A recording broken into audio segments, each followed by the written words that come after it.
Hi, I'm Andrew, And I'm Naomi. and this is our CS225 software design project that we'll be presenting for STEM Expo.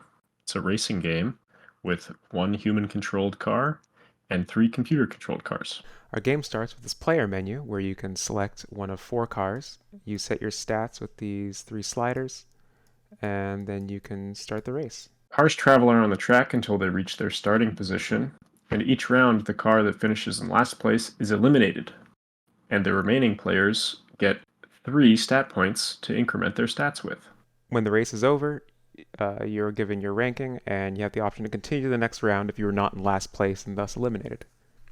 Our system design is broken up into the track generation process, the car customization, and the controller, which controls the game loop, and the results, which dictate how the game turns out.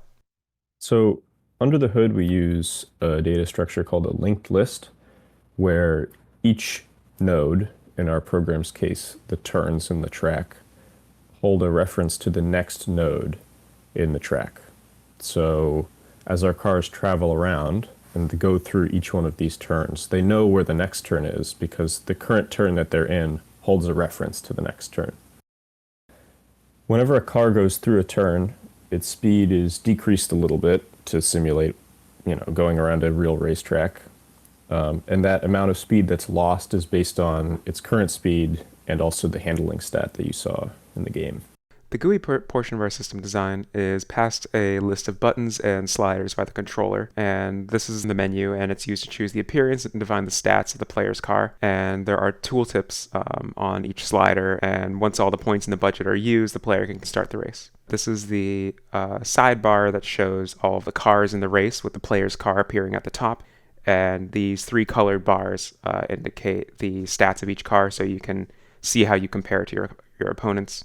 Tooltips with the actual values of each stat are also available if you just roll your mouse over it. Like I mentioned before, under the hood, we use this linked list data structure. Each node knows its X position, its Y position, and the next node in the track. So as we generate the track, we get each one of these nodes. We start to draw a line, and then we go to the next node, and we finish drawing the line. Then when we're playing the game, we load all of these individual car sprites, downscale them, rotate them, and then put them on the track where they should be. If you have any questions about the design of our program, or any other questions about CS225 or MassBay, please leave them in the comments below.